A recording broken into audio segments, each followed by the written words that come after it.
हमारे इंडिया में 80 टू 90% जो भी डिस्टर्बिंग रिश्ते चलते हैं, जो भी टॉक्सिक रिलेशन चलते हैं, उनमें अगर लड़की सफ़र कर रही होती है तो वो सोसाइटी का सोच सोच के सफ़र कर रही होती है। और वो अपनी लाइफ का जो फर्स्ट डिसीज़न होता है, फर्स्ट स्टेप जो वो अपने लिए उसे फर्स्ट स्टैंड लेना चाहिए, वो सिर्फ और सिर्फ नहीं ले पाती है। सोसाइटी का सोच सोच के ही, सोसाइटी का, अपनी फैमिली का, अपने मायके की फैमिली का, और अपने जो भी उसके नियर एंड डियर सोसाइटी है ना, उनका सोच सोच के कि लोग क्या कहेंगे, लोग क्या कहेंगे, मेरी मम्मी का क्या होगा, मेरे पापा का क्या होगा, मेरे भाई बहनों का क्या होगा।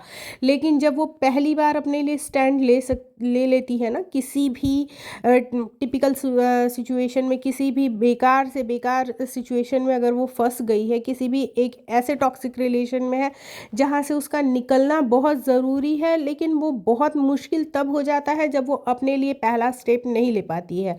लेकिन जब वो अपने लिए पहला स्टेप ले लेती है तो उसके बाद चीज़ें ना उसके लिए धीरे धीरे धीरे धीरे ईजी होना स्टार्ट हो जाती हैं। वो पहला स्टेप ही जो होता है वो बहुत मुश्किल होता है, उसके बाद चीज़ें उसके लिए ईजी होना स्टार्ट होती हैं, क्योंकि वो पब्लिक को, वो फैमिली को, वो सारे लोगों के रिएक्शन को फेस करना सीख जाती है कि सबका रिएक्शन क्या होगा, सबका, सबके ऊपर इन चीज़ों का इफ़ेक्ट क्या होगा। अगर वो उसने पहली बार में देख लिया तो उसके बाद वो फिर चीज़ों को ना, परिस्थितियों को मेंटेन करके चलना सीख जाती है कि अब उसे नेक्स्ट स्टेप क्या लेना है अपने लिए। अब आज की वीडियो में आप लोगों को ये लग रहा होगा कि मैं ये बातें क्यों कर रही हूँ।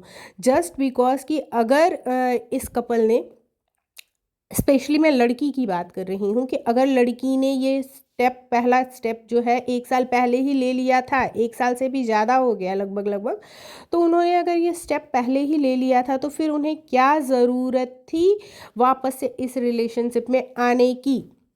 Hello everyone, welcome and welcome back to my channel reaction with Pooja, और मैं हूँ पूजा। तो आज अभी ऋषि की वीडियो आ चुकी है, और ऋषि के वीडियो का मेन पॉइंट जो था वो यही था कि आपको क्या ज़रूरत थी इस रिश्ते में वापस आने की। अगर आप 4 साल से, आप बोल रहे हो कि आप 4 साल से इस रिश्ते में, इस टॉक्सिक रिलेशनशिप में थे, आप ट्रॉमा झेल रहे थे, आप हैरेसमेंट झेल रहे थे, आप मेंटल प्रेशर में थे, आप इतने ज़्यादा मेंटल प्रेशर में थे कि आपको एसिडिटी के इश्यूज हुए, आपका हस्बैंड आपको सामने से बोलता था कि मेरे को किसी लड़की से शादी करनी है, इफ़ इट वॉज, क्योंकि आप खुद को डाउटफुल सिचुएशन में आपने डाला है। आपके स्टेटमेंट्स जो हैं वो टाइम टू टाइम बदलते हुए से नज़र आ रहे हैं। पहले आप बोल रहे थे कि आपके मल्टीपल अफेयर्स थे, उसके बाद आपने बोला आपको एक पर्टिकुलर लड़की से शादी करनी थी।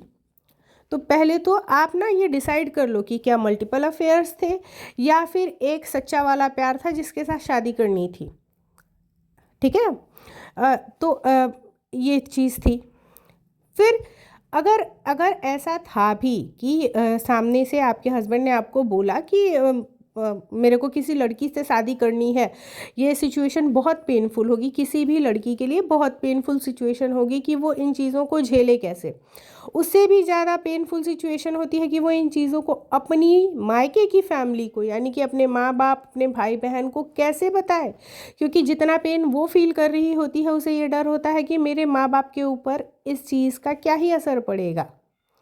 एक बेटी का रिश्ता टूटना माँ बाप के लिए बहुत ज़्यादा पेनफुल होता है।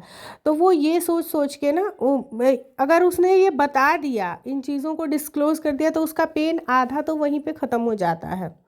तो आप तो अपनी लाइफ में 1 डेढ़ साल पहले ये काम कर चुके थे।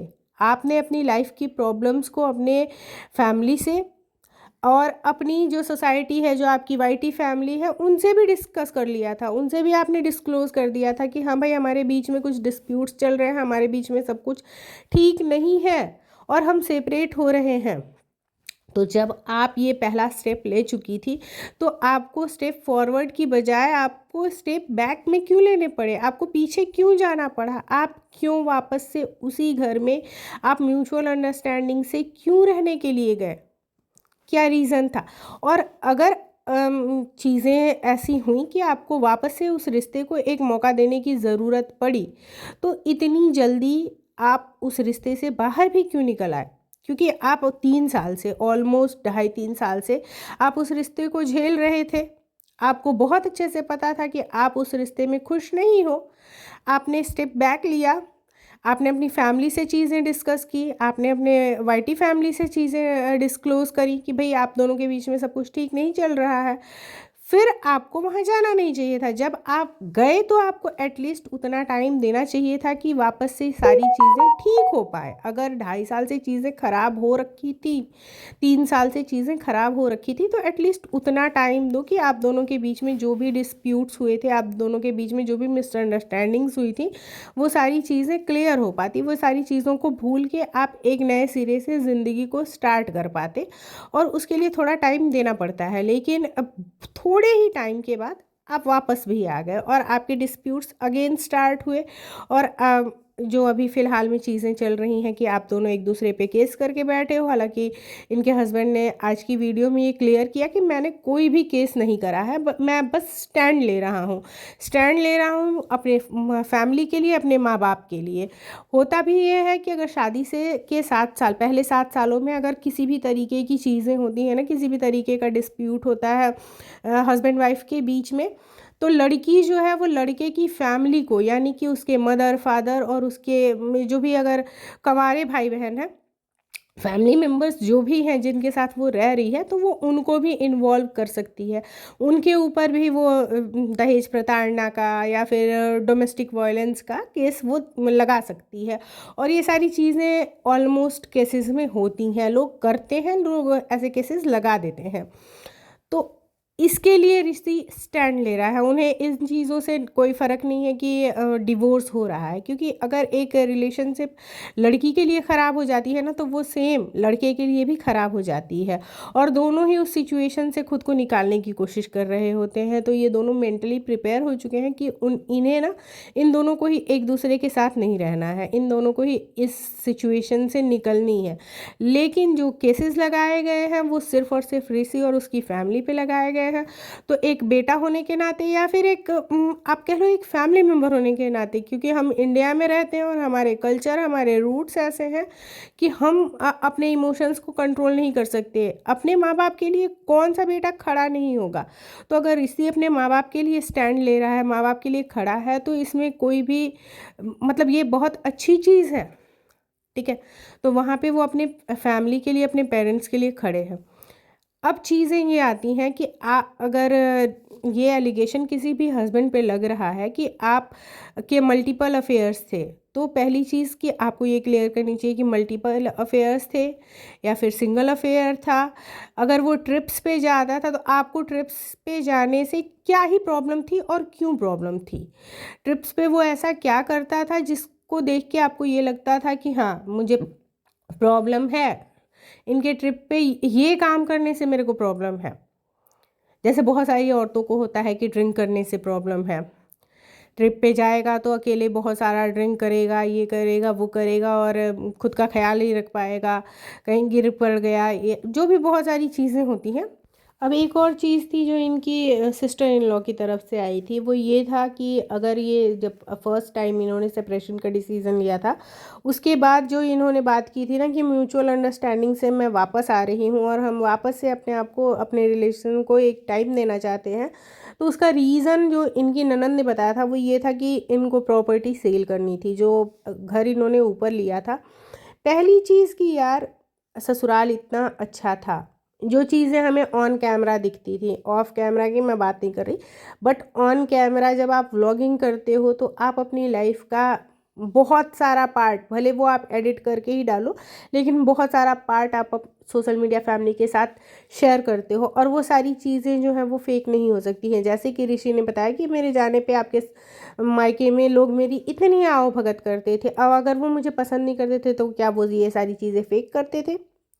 वैसे ही अगर आप अपने ससुराल में खुश नहीं थी तो जितनी भी चीज़ें आप दिखाती थी वो सारी क्या फेक थी।